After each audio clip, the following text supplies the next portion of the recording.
My name is Erica Mazzotti, and I'm a third-year law school student at SLU School of Law and a senior legal intern for the Civil Litigation Clinic. Back in September, I spoke twice before the Ferguson City Council because our clinic represents clients in Ferguson before the municipal court, as well as hundreds of clients throughout the St. Louis municipal court system. On those two occasions, we called for true amnesty, and Ferguson said no. Ferguson did little to start that healing process that the community needs. And tonight, we renew our call for amnesty, not just a warrant forgiveness program. Granting true amnesty would be a step to help heal the wrongs of the past. Wrongs like illegal fees, wrongs like warrants issued with no regard for a person's circumstances, wrongs like failing to provide attorneys to defendants. True amnesty is a pardon for the underlying offense, not just canceling of a warrant. We call on you and ask you to call on all St. Louis municipal courts to take that step of granting true amnesty for all nonviolent underlying cases. Thank you. Thank you.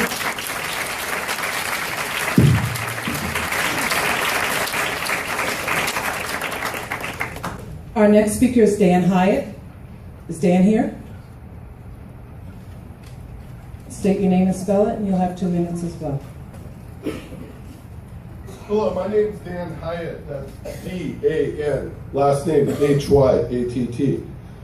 I moved to St. Louis 5 years ago from the state of California, who has its faults, but they have integrity in their police and their courts. And I got into the North County courts, and I saw nothing but injustice. The blacks call it just us, because there is no justice in St. Louis. The attorneys call it North County justice, because they know it's corrupt, but they have to go along with the status quo. I have sat here, I've watched judges, I can sit here and watch case after case after case. I read the law. Case after case where the judge just violates the constitutional rights, Missouri Supreme Court rules, and Missouri law. We have an appeals court that tells the judges that if your ordinance conflicts with state law, the ordinance is invalid and enforceable and you have no jurisdiction. And the next week, every municipal court in St. Louis is ignoring the appeals court ruling. We had, I think, 3 in November that said that. One spoke of illegal enrichment. The cities have been doing illegal enrichment, which is corruption with the cooperation of the courts and the police. The question is are they members of the community supporting the community, or are they targeting the community and using and abusing the community? I actually spent 3 hours in jail for following the Missouri Supreme Court's Rule 19.1. The Missouri Supreme Court rules are the superior rules in all courts in Missouri. Judge Brockmeyer of Breckenridge Hills felt that that deserved 3 hours in jail. Time's up? Okay. And when they're doing that to white people, and I watch them doing it to black people times 10, something has to be done. And 50 years ago, they told us what to do, and it hasn't happened. Thank you.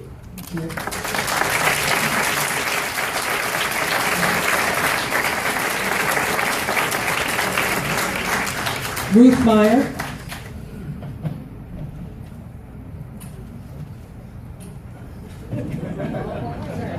Okay, Ruth Meyer, R-U-T-H-M-E-Y-E-R. I'd like to speak on what is not being talked about for the municipality courts. Emerson Electric decided to build a new headquarters, a $60 million facility, and the city of Ferguson cut a deal. They get to pay not 1 single cent of property tax for 20 to 30 years. I think that has a major impact on how money is collected in Ferguson and others, because now they don't have this resource, and as a result, they then have other ways to get the money. Thank you.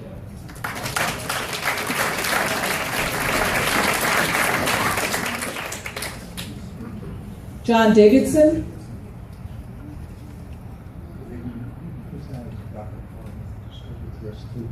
My name is John Davidson. I'm going to speak very briefly this evening. In addition to being a lawyer, I'm also a macro and urban economist. I started in 2008 studying, with the aid of the University of Michigan Department of Economics, what's wrong in Missouri, which is coincidentally what's also the problem in Michigan. This evening I want to only speak to one particular part that is covered in a lot of the materials that I have, and I'm going to be speaking more when we talk about the overall economic situation. But the prime driver of all of the problems in North County is that the state of Missouri takes St. Louis's revenue and spends it outstate. We've tried to do an estimate of that, and we estimate that it's $500 million a year or more. As a consequence, your local municipalities have to engage in conduct that was just described about what the deal was done with Emerson. It continues without end, and if the commission wants to be serious about trying to do something, while it's nice to talk about the fines and so forth being unjust, as Alexander Hamilton said, and I was talking to Tom Peters about coming here tonight to speak with you all, Tom said, tell them it's about the money and it's about taxes. And until this conversation becomes about taxes and about the fact that in Missouri we can only raise taxes through legislation passed by voter initiative under the Hancock Amendment, we're not going anywhere. So I'll stop my remarks there. I would direct you that there's one particular paper that I referenced that is prepared by the University of Michigan. I have the cover sheet and the entire paper. If you want to dig into the literature, it is principally about the impact of federal taxes. You will find out that federal income taxes also do not flow to the state of Missouri, here through to the regional area here, and as a result, we have an underperforming economy also because of the impact of federal income taxes. But there's not anything we can do about that, but the same thing is true about the income sales taxes and so forth in the state. Thank you all for your time. People have some of you all have my email address, and I will be speaking a lot more.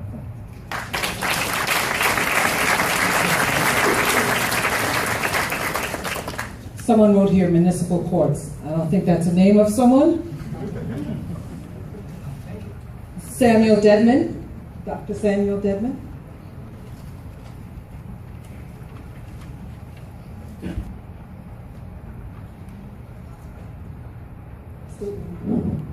I really hate that I'm here talking because I'm so angry at what's happening to our hostile state toward minority economic development. And I'm on a professional level. It's not only happening to the cops, it's happening on a professional level.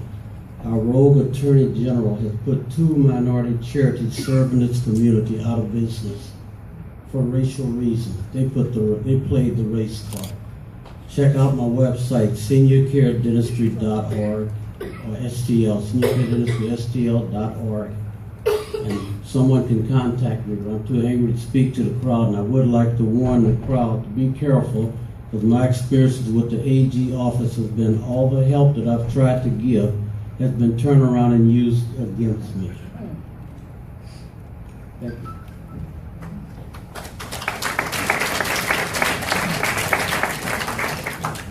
We'll take one more and then we'll go to general comments. Dion Amir Brandy.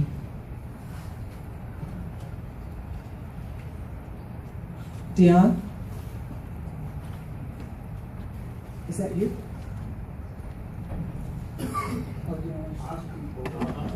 Hold on. I'll pick one more and then go. Derek Laney.